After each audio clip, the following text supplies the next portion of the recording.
1절에서 17절에서 3장 8절까지입니다. 로마서 2장 17절에서 3장 8절까지 좀 긴데 함께 큰 소리로 함께 교독하겠습니다. 우리 오랜만에 이렇게 돌아가겠습니다. 이렇게 한 절씩. 뭔 말인지 알죠? 한 절 알겠죠? 예. 유대인이라 불리는 내가 율법을 의지하며 하나님을 자랑하며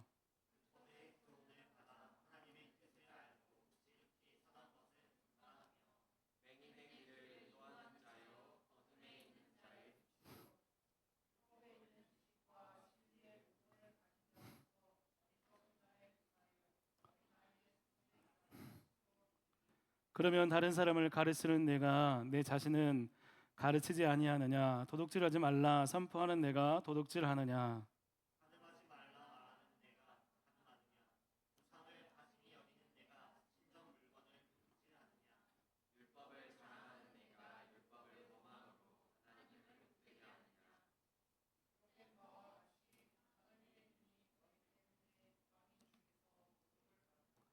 내가 율법을 행하면 할례가 유익하나 만일 율법을 범하면 내 할례는 무할례가 되느니라.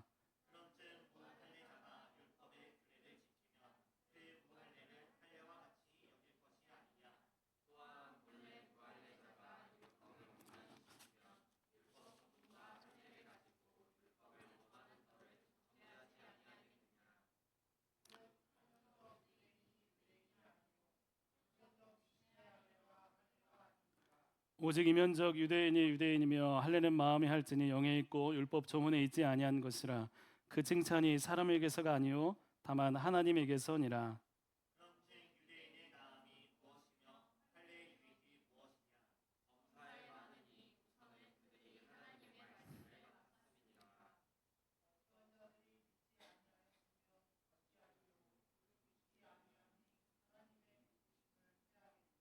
그럴 수 없느니라. 사람은 다 거짓되되 오직 하나님은 참되시다 할지어다. 기록된 바 주께서 주의 말씀에 의롭다함을 얻으시고 판단받으실 때 이기려 하심이라 함과 같으니라.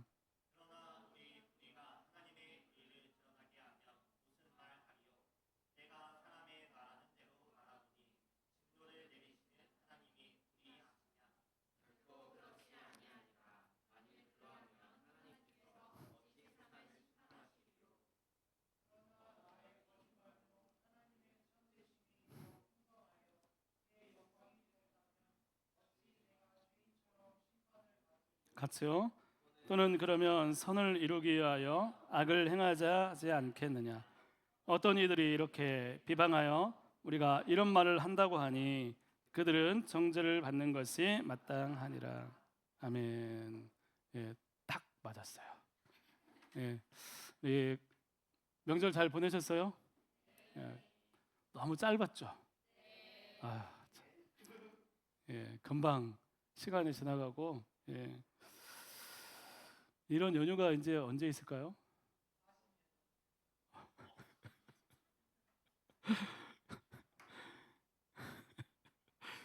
그 전에 아마 있을걸요? 예, 하여튼 자, 우리 같이 앞에 인사했으면 좋겠습니다. 주님의 이름으로 환영하고 축복합니다.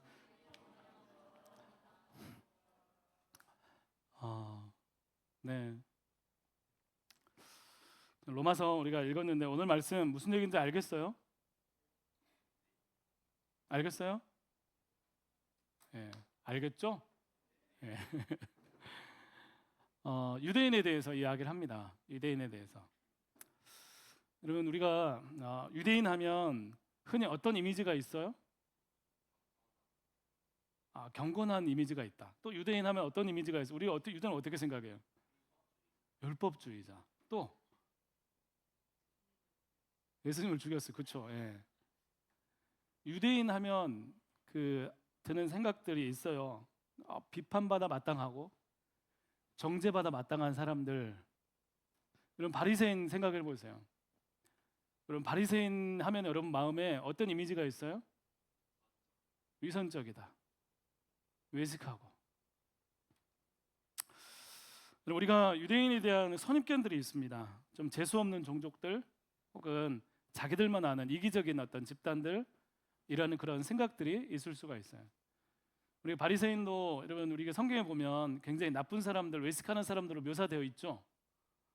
그죠? 근데 바리새인이 원래 그랬을까요? 바리새인들이 어떤 사람이었는지 아세요? 무너져가는 이스라엘 백성들 가운데 평신도들이 중심으로 해서 그냥 일반 사람들이 야 이렇게 가면 안 돼 하면서 우리 죄악된 세상과 우리 분리해서 살아가자. 바리새라는 이 사람이 바리새라는 이 의미가 분리라는 의미예요. 분리주의자. 분리된 사람들이라는 뜻이에요. 우리 세상과 분리해서 우리 거룩하게 살아가자. 율법을 지키면서 그렇게 살아가자라고 했던 사람들이 바리새인들이었어요. 철저하게 율법을 지키는 사람들이 바리새인이었어요. 여러분 아마 우리가 그 당시에 바리새인과 같이 살았더라면 바리새인들을 보면서 여러분들이 저 사람들 나쁜 사람이야라고 도저히 생각할 수가 없는 사람들이 바리새인들이에요. 완벽했고 와, 저 어떻게 저렇게 살지 하면서 감탄과 존경에 맞지 않는 그런 사람들이 바리새인들이었어요. 여러분 열심히 하나님을 추구했어요. 유대인들도 그랬어요. 여러분 하나님을 열심히 추구한 사람들이 유대인들이에요. 여러분 지금껏 신앙의 유산이 그들에게 있고 하나님의 율법도 그들에게 있고 또 율법을 통해 다른 삶을 산다는 자부심도 있었습니다. 여러분 이방 민족과 너무나 구별된 정체성이 있어요. 여러분 이게 얼마나 좋은 거예요. 여러분 우리가 다르게 산다. 야 우리는 특별하게 사는 거야. 이게 굉장히 좋은 거잖아요. 구약에 보면 우리가 즐겨 있는 성경 본문들이 있어요. 예. 근데 그 말씀들이 일차적으로 누구를 향해 쓰여진 말씀들이에요? 구약 말씀이 누구에게 주어진 말씀이에요? 유대인들한테 주어진 말씀이에요. 여러분 생각해 보세요. 그 유대인들에게 하나님 말씀하십니다. 여러분 그 구약 성경에 보면 정말 용기를 주는 너무나 감탄에 맞지 않는 그런 말씀들이 많아요. 야곱아, 나의 택한 야곱아, 내가 물 가운데 지날 때 내가 너와 함께하겠다. 강을 건널 때 물이 너를 침몰하지 못할 것이고 불 가운데 지날 때에도 네가 타지도 않고 불꽃이 너를 사르지도 못하게 할 것이다. 하나님께서 그렇게 말씀하세요. 내가 너를 구속하였고 내가 너를 지명하여 불렀나니 너는 내 것이다. 두려워하지 마라. 내가 너와 함께하겠다. 이 백성은 내가 나를 위하여 지었나니 나를 찬송하게 하려 함이라. 여인이 어찌 그 젖먹는 자식을 잊겠으며 자기 태어서 난 아들을 긍휼히 여기지 않겠느냐. 그들은 혹시 잊을지라도 나는 하나님은 너를 잊지 아니할 것이라. 내가 너를 내 손바닥에 새겼노라. 여러분 이런 하나님의 음성이 유대인들에게 들려진 거예요. 여러분 이런 말씀을 들으며 살아갈 때 유대인들이 가지는 감정들이 어떤 것이었겠어요? 와, 하나님이 우리 하나님이야. 우리 민족의 하나님이야. 얼마나 든든하고 좋아요. 여러분 어떤 면에서 여러분 이런 특별한 이런 존재감은 하나님의 말씀에서 비롯된 것이었어요. 유대인의 이런 생각들 하나님도 좀 책임이 있겠죠. 아니에요. 여러분한테 한번 생각해 보세요. 하나님이 그렇게 말씀을 하세요. 내가 너를 손바닥에 새겼어. 너 절대로 잊지 않아. 너 어디로 가 내가 찾아낼 거야. 내가 끝까지 지켜낼 거야. 내가 너와 함께 할 거야. 여러분 이렇게 하나님이 이들을 정말 사랑했어요. 말씀 안에서 나름대로 세상을 잘 산다는 생각에 너무나 감사한 삶이 넘칩니다. 여러분 유대인인 게 너무나 좋아요. 유대인이고 싶어요. 유대인으로 살아가는 게 좋아요. 태어난 게 감사했어요. 이 자신감을 놓을 수가 없는 거예요.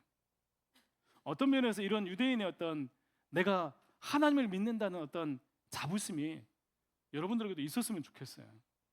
좋은 방향으로. 여러분 그리스도인은 어때요? 그리스도인은 어땠을까? 여러분 그리스도인들은 사람들에게 예수님께 속한 사람이라는 뜻으로 그리스도인으로 처음 불려지기 시작했어요. 그리스도인, 예수님을 따르는 무리들, 그리스도를 따르는 무리들, 그리스도를 전파하는 사람들, 그리스도인이에요. 그리스도인으로 살아가겠다고 했던 처음의 사람들은 여러분 그리스도인으로 산다는 것이 좋았을까요? 싫었을까요? 예?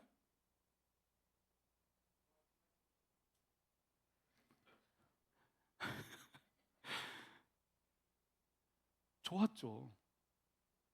그리스도인의 사랑은 좋았죠. 너무나 감사했죠. 너무나 좋은 것이어서 나타내고 표현하고 증거하며 살았어요. 여러분, 그리스도인들을 향해서 그 당시 초대교회 사람들이 막 이제 뭐 이방 종교들 가운데 있는데도 그리스도인을 바라보면서 과거의 역사책에 보면 그리스도인 사람들은 그리스도인에 대한 설명이 나온 부분들이 있어요. 경이롭고 하나님을 사랑하는 사람들, 하나님을 두려워하고 정말 하나님의 사랑받는 사람들이라는 그런 평가를 받은 사람들이 그리스도인이었어요. 여러분, 세상을 사는데 예수님 믿고 살아가면 너무나 행복한 거예요. 너무나 좋은 거예요. 여러분, 그 평가가 중요한 게 아니고 그들이 그렇게 살아냈다는 거예요. 여러분, 그리스도인의 삶을 사랑했어요. 여러분, 그리스도인이 된 것이 감사했어요.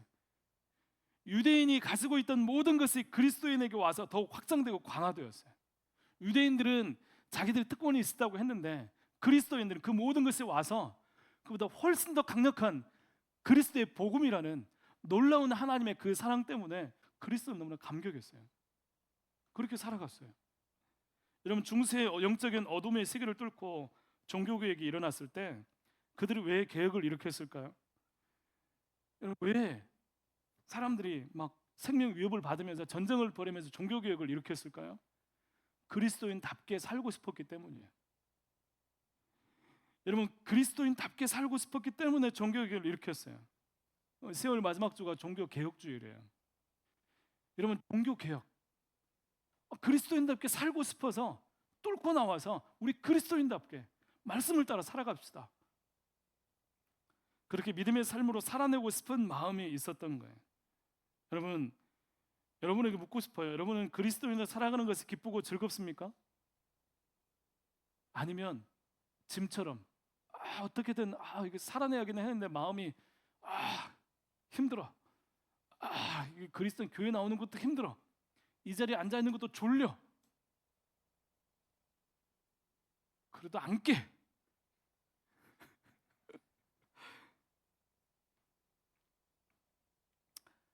여러분, 즐거워요?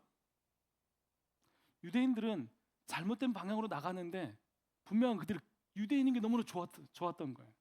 근데 우리는 교회를 다니는데 그리스도인 사랑은 너무 힘들다고 느껴지는 거예요. 여러분, 주변을 보면, 오늘날 사회를 보면 교회가 욕을 먹어요. 그러면서 나도 그 시루에 입사해 가지고 교회에 대해서 기대하지 않는 마음들이 있어요.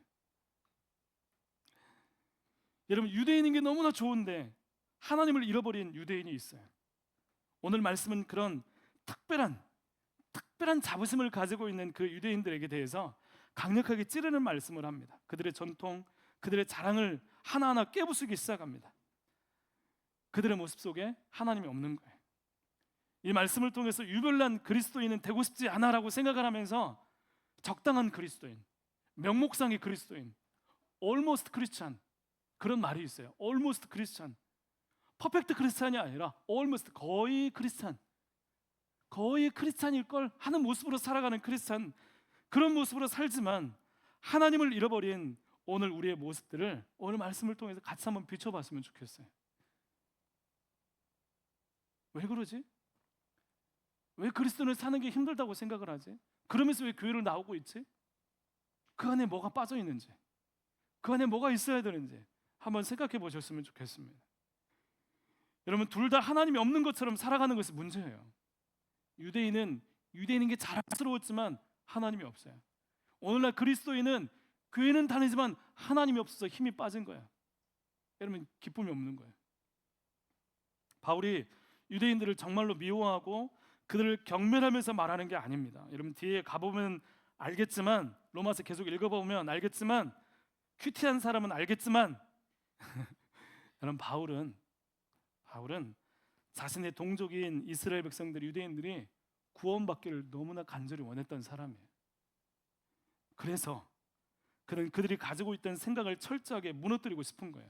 그들이 기반하고 있는 나는 괜찮아, 난 이렇게 살아도 돼, 난 이렇게 살아도 문제가 없어라고 생각했던 그 기반을 바울이 다 공격하면서 무너뜨리고 다시 세워주고 싶은 거예요.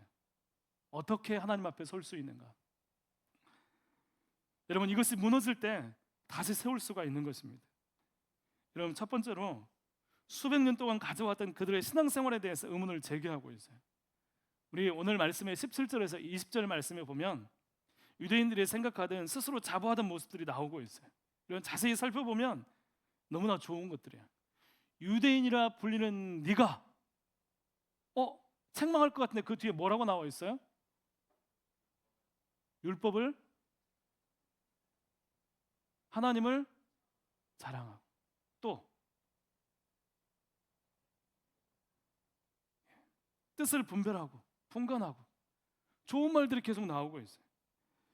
여러분 자세히 살펴보면 좋은 것들이에요. 율법을 의지하고 하나님을 자랑한다. 이러면 좋은 거잖아요. 율법을 통해서 하나님께 나갈 수 있고 하나님이 우리의 하나님 민족의 하나님이라는 사실 너무나 좋은 것입니다. 여기저기에 하나님은 살아계신다. 유일하신 하나님, 다른 것들은 다 거짓된 신이라고 말할 수 있는 그 하나님, 그 하나님이 유대인들에게 있는 것입니다.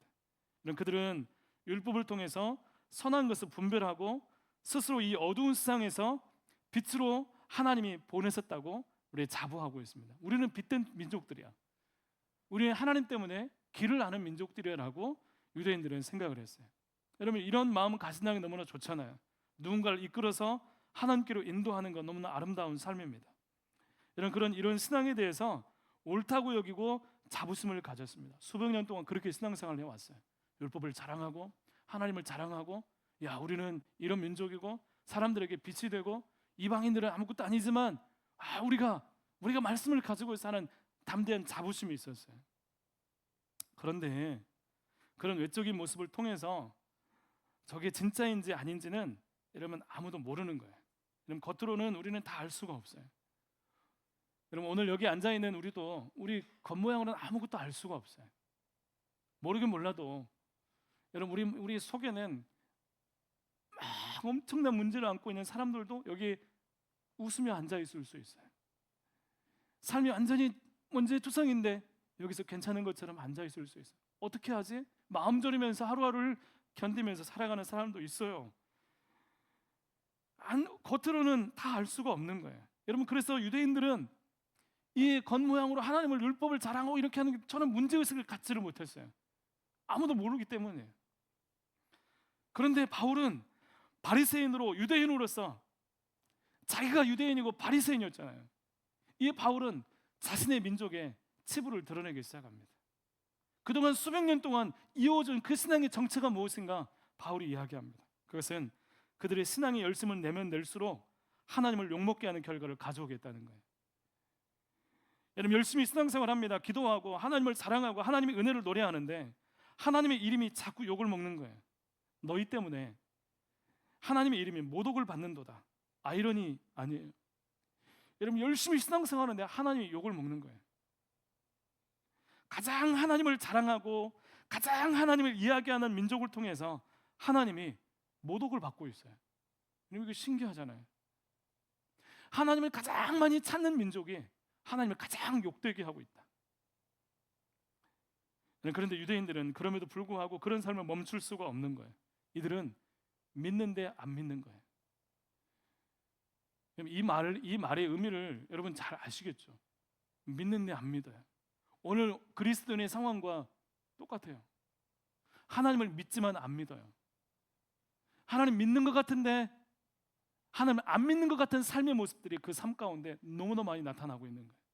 믿는데 안 믿어요. 하나님 찾기는 찾아요. 그런데 믿지 않아요. 유대인들은 달리 신앙생활할 수 있는 길을 찾지 못하기 때문입니다.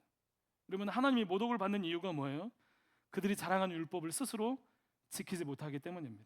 왜냐하면 단순히 실수로 지키지 못하는 정도가 아니라 이방인보다 더 세상적인 마음으로 율법을 어기면서 그럼에도 율법을 자랑하는 거예요. 여러분 이 교회 안에서 하나님을 찾는다고 왔어요. 근데 밖에 가니까 밖에 가서 삶은 어떤 삶이냐면 세상 사람들보다 더 세상적인 삶으로 살아가는 거예요. 세상 속에서 율법이 어떻게 지켜야 되는지 잃어버린 것입니다.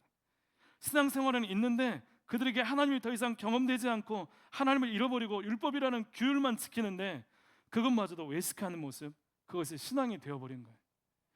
여러분 하나님을 믿는다고 생각은 하는데 세상에 나가면 전혀 삶 가운데는 전혀 하나님과 상관없이 살아가는 삶의 모습들이 있는 거예요.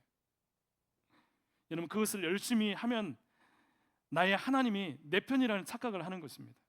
그걸 열심히 뭐 예배드리고 막 하는데 전혀 하나님 내 편이라는 착각을 하면서 더욱 열심을 내는 거예요. 하나님 없이 하나님을 예배합니다. 여러분, 세상을 이길 수도 변화시킬 수도 없어서 세상에 굴복한 채로 어쩔 수 없이 겉모양만 갖춘 신앙에 대해서 바울은 형식화되고 겉모양만 그럴싸한 신앙, 그거 무너져야 된다, 그거 너희들 잘못된 거야라고 이야기를 하고 있는 거예요. 여러분, 혹 명목상의 그리스도인으로 어쩔 수 없이 신앙생활하고 밖에서는 하나님과 상관없이 살아가는 그런 모습으로 살아가고 있다면 저는 그거 신앙생활 아니라는 거예요. 목사님, 여기서 여러분들에게 교회 밖과 안이 다르기 때문에 문제다라고 하는 것 정도로 생각하시면 안 돼요. 그 안에는 철저하게 하나님이 없다는 것을 여러분 기억해야 되는 거예요. 여러분, 이 안에서 하나님을 찾지만 이 안에서도 하나님을 만날 수도 없고 밖에서도 하나님을 찾을 수 없기 때문에 교회만 왔다 갔다 하는 거예요. 그 안에 진짜 신앙이 없는 거예요. 여러분, 수백 년 동안 이어오던 유대인들의 그 신앙에 대해서 바울이 이야기하는 것입니다. 유대인들은 그렇게 하면서 나 괜찮아, 나는 문제없어라고 생각을 했던 거예요. 두 번째로 할례를 이야기합니다. 여러분, 할례는 유대인들에게 너무나 중요한 의례였어요. 여러분, 할례는 곧 구원의 증표와 같은 것으로 여겨졌어요. 할례를 받으면 그 사람은 자동적으로 구원을 받았다라고 사람들은 생각을 했습니다. 그런데 하나님이 왜 할례를 주셨을까요? 여러분, 하나님의 것이라는 육체의 증표처럼 여겨진 게 할례였어요. 너 하나님의 소유된 거야 라고 육체의 표시를 둔 게 할례였어요. 여러분, 그런데 이것이 너무나 중요성이 부각되다 보니까 할례만 받으면 난 하나님 천국 가, 할례만 받으면 난 구원받아서 난 문제없어라고 생각을 하는 거예요. 바울은 이것도 잘못되었다라고 얘기를 하고 있습니다.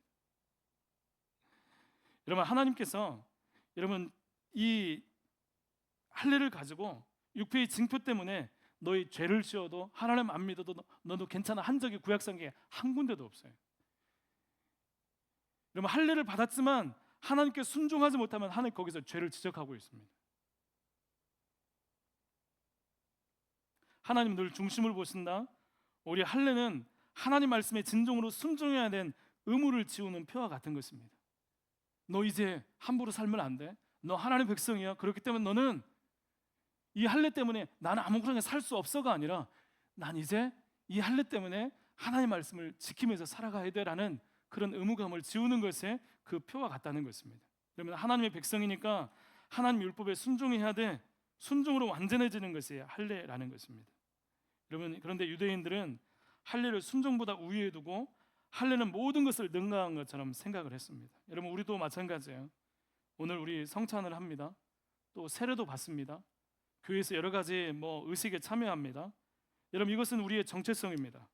우리 이런 것들을 통해서 하나님 말씀으로 순종하는 삶으로 살아낸다는 것을 다시 깨닫는 것입니다. 그런데 이것이 우리의 구원을 보장하는 어떤 것이라고 생각을 하면 큰 착각이라는 것입니다. 이미 얼마나 대단하게 생각했던지 유대인들은 바울에게 계속 이야기를 했어요. 바울이 여러분 그 신약성경에 바울이 썼던 편지들 보면 할례파 유대인들과 치열하게 싸웠던 흔적들이 성경 곳곳에 나타나고 있습니다.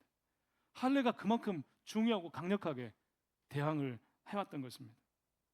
여러분, 중요한 건 그것입니다. 내가 왜 할례를 받았는가? 내가 왜 세례를 받았는가? 내가 왜 성찬을 참여하는가? 여러분, 그것은 하나님의 은혜가 있었기 때문이에요.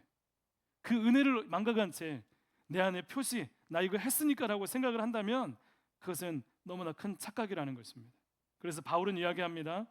파격적인 이야기를 합니다. 할례, 육체에 행한 할례, 그것은 아무것도 아니다. 그 당시 유대인들에게 정말 충격적인 이야기입니다. 할례는 마음의 성령으로 하는 것이다. 하나님께 인정받는 할례가 중요하다라고 이야기를 하는 것입니다. 여러분, 바울이 두 개를 지적을 했어요. 할례도 무너뜨리고 율법도 무너뜨리고 그들의 신앙생활을 무너뜨렸어요. 다 지적을 했어요. 그럼 유대인들이 어떤 생각을 할까요? 3장에 보면 똑같은 질문을 하는 거예요. 그러면 우리 유대인들은 뭐야? 우리 택함 받은 민족 아니야? 그럼 유대인들이 뭐야? 그러면 우리는 뭔데?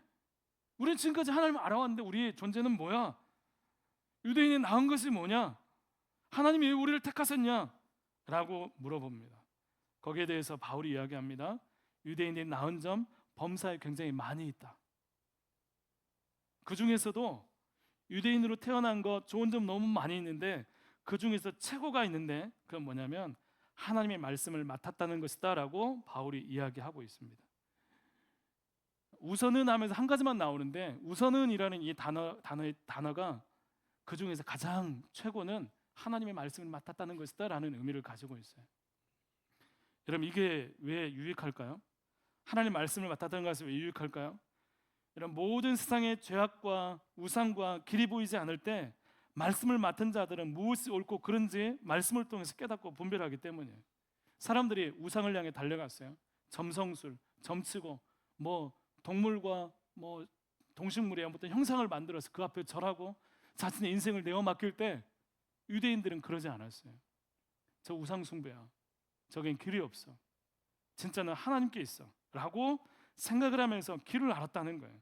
구원의 길을 하나님께 찾았다는 것입니다. 모든 사람이 우상 숭배하면서 구원의 길을 모색했대 그들과 달리 살아계신 하나님 말씀을 위임받은 사람들 유대인들은 이 말씀을 통해서 생명의 길을 보여주고 걸어갔던 사람들이었다는 것입니다. 여러분 이것은 하나님께서 그들에게 맡겨주었던 책임이자 권리였어요. 책임이자 권리였어요.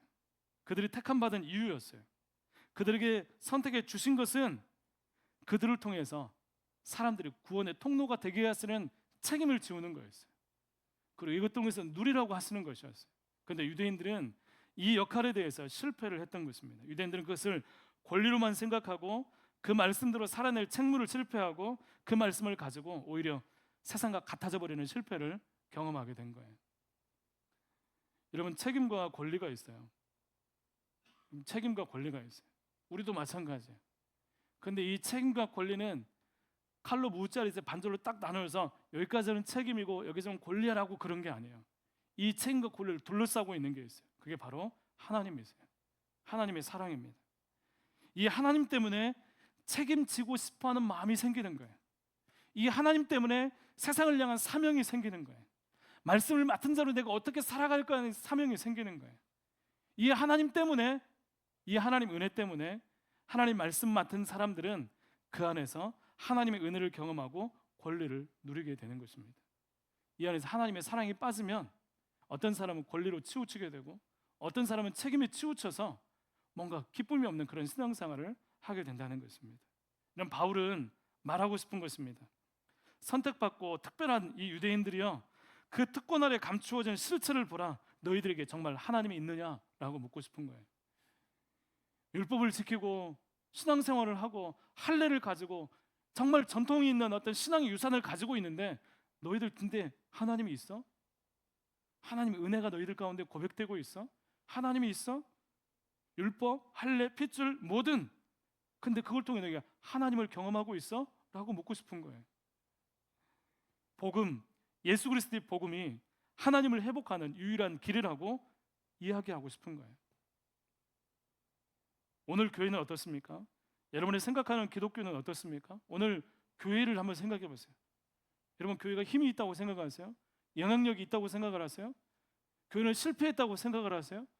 교회는 더 이상 여기서 끝났다고 생각하세요? 교회는 어떠해야 될까? 교회는 어떻게 해야 될까? 교회는 둘째치고 나는 그리스도인을 어떻게 살아가지? 아무런 힘도 없고 세상을 살면서 내가 신앙을 가지고 있다는 게 도대체 무슨 의미인지 모르겠는 혼돈 가운데 있는 그리스도인들에게 이는 무엇이 중요할까? 어떻게 해야 될까? 여러분 그 중심에 하나님이 없는 문제가, 하나님이 경험되지 않는 문제가, 하나님에 대해서 자신할 수 없는 문제가 있다는 것을 여러분 찾아내라는 것입니다.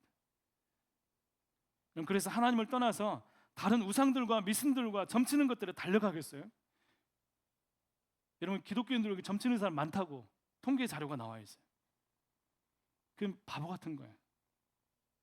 바보 같은 게 아니라 너무나 마음이 아픈 거예요. 왜요?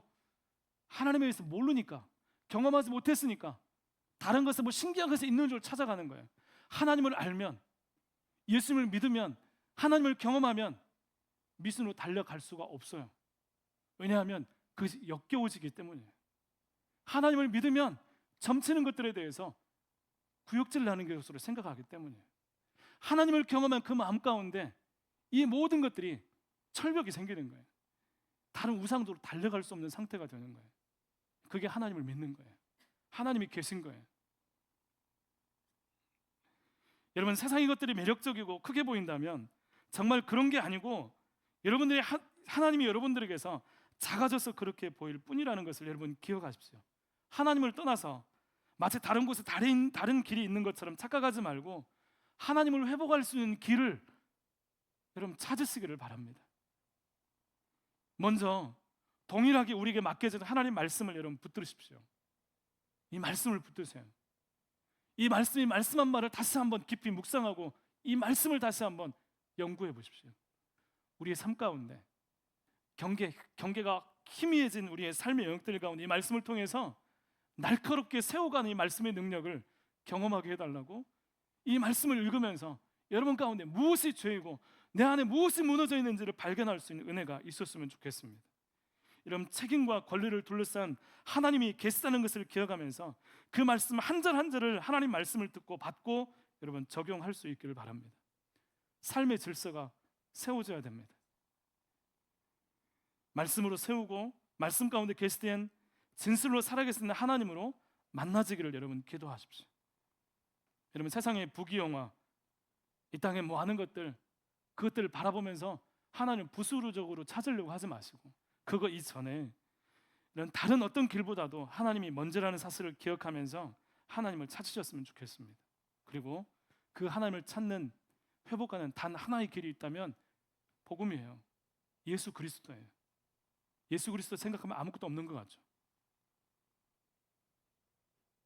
여러분, 여기 예수 그리스도가 있다고 있어요. 예수님이 있어요. 여러분이 생각하는 예수님이 여기 있어요. 그냥 옆에서 밖에서 볼 때는 아무것도 없어요. 아무 능력이 없어요. 근데 그 주님께 계속해서 돌진하고 계속 기도하고 파고들고 예수 찾으면서 그분께 달려가기 시작하면 그분이 역사하기 시작합니다. 여러분의 삶을 다스리기 시작합니다. 우리 안에 영적인 힘을 더하기 시작합니다. 주님의 은혜가 있어요. 사랑하는 청년 여러분, 그 주님을 계속해서 찾아보십시오. 그 예수님께 집중하면서 예수님께 나아가 보십시오.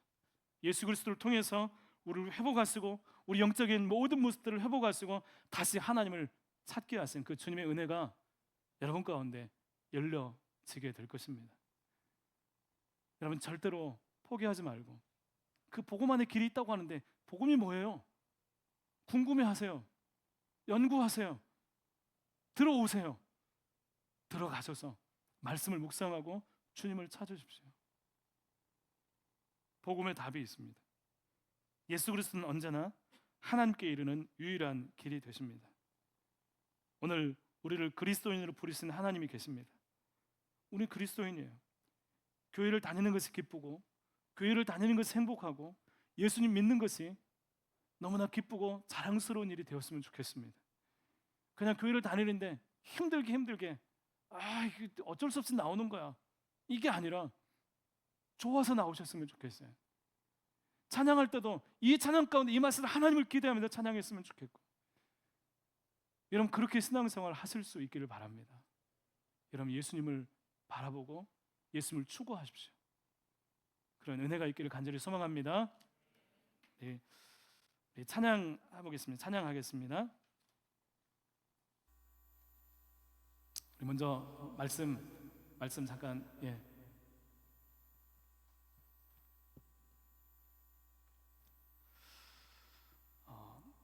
시간에 성찬식 하게 될 텐데요.